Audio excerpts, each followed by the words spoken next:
बहाना साइटिस का इलाज कराइए। यह असफलता की बीमारी है। चूंकि सफलता का संबंध लोगों से है, इसलिए सफल होने के लिए यह जरूरी है कि आप लोगों को अच्छी तरह से समझ लें। अगर आप लोगों को ध्यान से देखेंगे तो आप उनसे यह सीख सकते हैं कि जिंदगी में सफल कैसे हुआ जा सकता है, और यह सीखने के बाद आप उस सबक को अपने जीवन में उतार भी सकते हैं। अभी हाल बिना देरी के लोगों का अध्ययन गहराई से करें, और जब आप ऐसा करेंगे तो आप देखेंगे कि असफल लोगों को दिमाग की एक भयानक बीमारी होती है। हम इस बीमारी को अपेंडिसाइटिस की तर्ज पर बहाना साइटिस का नाम दे सकते हैं। अगर सफल व्यक्ति में यह बीमारी बहुत विकसित अवस्था में पाई जाती है, और ज्यादातर आम आदमियों में यह बीमारी थोड़ी बहुत तो होती ही है। आप पाएंगे कि बहाना साइटिस की बीमारी सफल और असफल आदमियों के बीच का सबसे बड़ा अंतर होती है। सफलता की सीढ़ियों पर बिना रुके चढ़ने वाला आदमी बहाना साइटिस का रोगी नहीं होता, जबकि असफलता की ढलान पर लगातार फिसलने वाला आदमी बहाना साइटिस से गंभीर रूप से पीड़ित होता है। अपने आसपास के लोगों को देखने पर आप पाएंगे कि जो आदमी जितना सफल होता है वह उतने ही कम बहाने बनाता है, परंतु जो आदमी कहीं नहीं पहुंच पाता और उसके पास कहीं पहुंचने की कोई योजना भी नहीं होती, उसके पास बहाने थोक में मौजूद होते हैं। असफल लोग जल्दी से बता देते हैं कि उन्होंने अमुक काम क्यों नहीं किया, या वे उसे क्यों नहीं करते, या वे उसे क्यों नहीं कर सकते,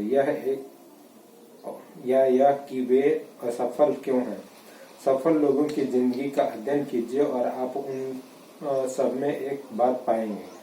असफल लोग जो बहाने बनाते हैं, सफल आदमी भी वही बहाने बना सकता है, परंतु वह बहाने नहीं बनाता। मैं जितने भी बेहद सफल बिजनेसमैनों, मिलिट्री ऑफिसरों, सेल्समैनों, प्रोफेशनल व्यक्तियों या किसी भी क्षेत्र के अग्रणी लोगों से मिला हूँ या जिनके बारे में मैंने सुना है, उनके सामने बहाने की कोई कमी नहीं थी।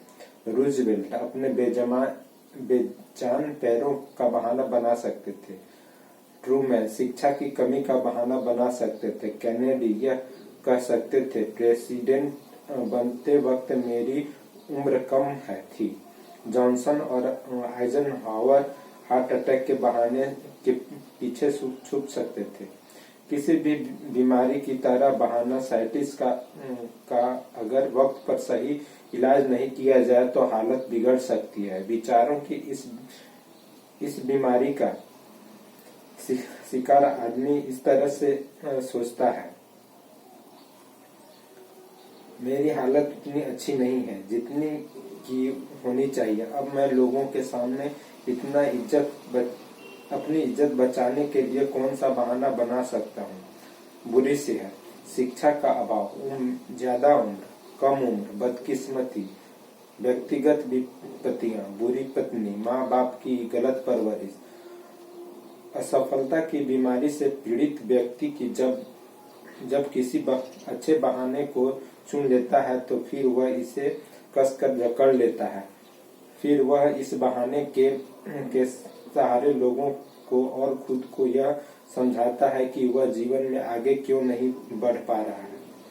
और हर बार जब यह बीमार आदमी बहाना बनाता है तो वह बहाना उसके अवचेतन में और गहराई तक चला जाता है।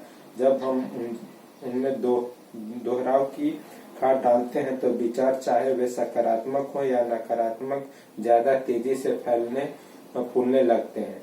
शुरुआत में तो बहाना साइटिस का रोगी जानता है कि उसका बहाना कमोबेश झूठ है, परंतु वह जितनी ज्यादा बार अपने बहाने को दोहराता है उतना ही उसे लगने लगता है कि यही सच है और यही उसकी असफलता का असली कारण है। सफलता की राह में अपने चिंतन को सही दिशा में ले जाने के लिए सबसे पहले तो आपको यह कदम उठाना पड़ेगा कि आप बहाना साइटिस से बचाव के लिए वैक्सीन लगवा लें। यह इसलिए जरूरी है क्योंकि बहाना साइटिस एक ऐसी बीमारी है जो इंसान को जिंदगी भर सफल नहीं होने देती।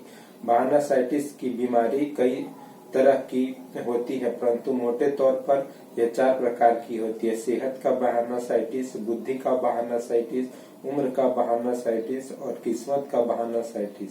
आइए देखें कि हम इन सब से खुद को किस तरह बचा सकते हैं।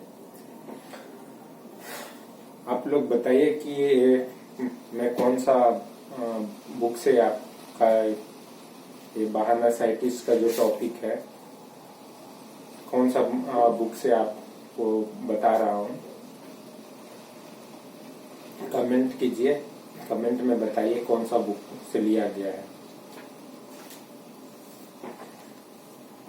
चैनल को सब्सक्राइब कर लीजिए आगे का टॉपिक जानने के लिए।